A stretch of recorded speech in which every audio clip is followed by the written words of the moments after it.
જય શ્રી કૃષ્ણ, જય માતાજી, હર હર મહાદેવ.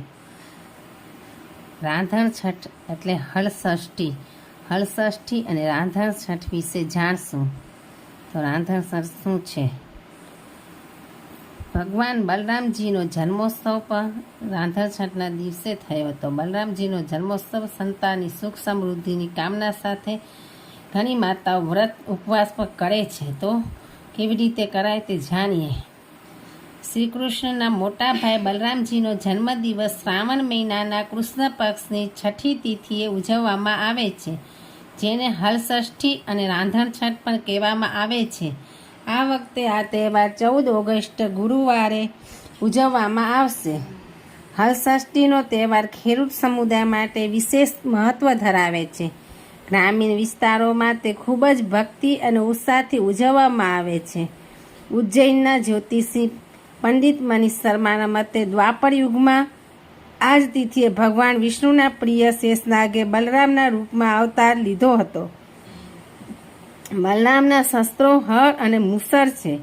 બલરામને તેની કૃષિ પ્રવૃત્તિઓ અને હરને કારણે હરધર પણ કહેવામાં આવે છે. તેથી આ તહેવારને હળષષ્ઠી કહેવામાં આવે છે. આ વ્રત બાળકના સારા નસીબની કામના સાથે રાખવામાં આવે છે. બાળકોના સારા નસીબની કામના સાથે હળછઠ વ્રત ઉજવવામાં આવે છે. બાળકોની સારા નસીબ એમની તંદુરસ્તી માટે માતાઓ આ હળષષ્ઠીનો વ્રત ઉજવે છે અને હળછઠ વે છે, ઉપવાસ કરે છે. આ દિવસે મહિલાઓ તેમના બાળકોના લાંબા આયુષ્ય અને સ્વાસ્થ્ય માટે ઉપવાસ રાખે છે. એવું માનવામાં આવે છે કે બલરામની પૂજા કરવાથી બાળકોને રોગો અને મુશ્કેલીઓમાંથી મુક્તિ મળે છે. બલરામજી વિશે એવું કહેવાય છે કે તેઓ ગદા યુદ્ધમાં પારંગત હતા. તેમના 2 મુખ્ય શિષ્યો હતા, ભીમ અને દુર્યોધન. મહાભારત યુદ્ધના અંતે જ્યારે ભીમે દુર્યોધનને ગદાથી મારીને હરાવ્યો, ત્યારે બલરામ આ ગેરકાયદેસર વર્તનથી ખૂબ ગુસ્સે થયા અને ભીમને મારી નાખવા માંગતા હતા. તે સમયે શ્રી કૃષ્ણ દ્વારા સમજાવ્યા પછી તેમનો ક્રોધ શાંત થયો. બલરામને ધીરજ, શક્તિ અને નીતિનું પ્રતીક માનવામાં આવે છે. તેમના જીવનને એક આદર્શ યોદ્ધા અને ભાઈ તરીકે જોવામાં આવે છે.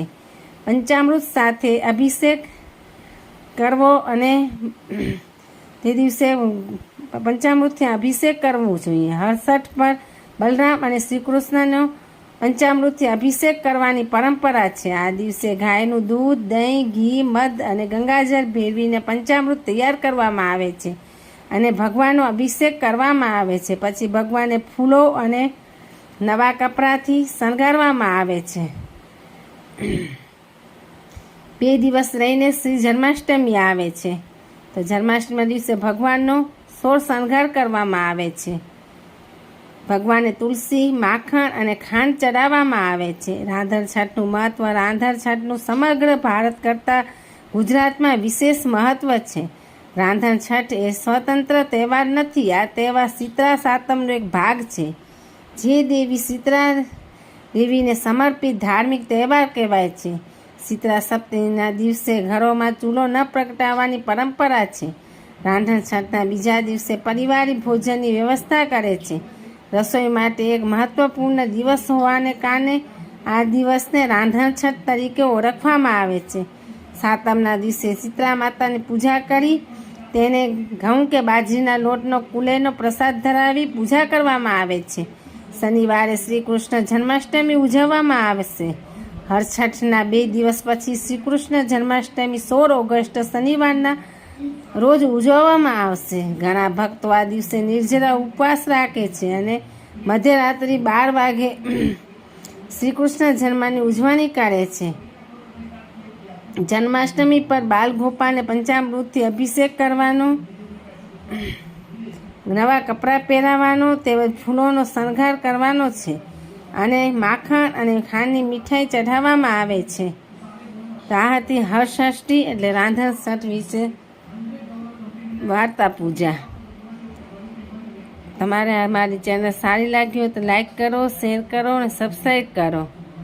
હર હર મહાદેવ. ઓમ નમઃ શિવાય, ઓમ નમઃ શિવાય, ઓમ નમઃ શિવાય.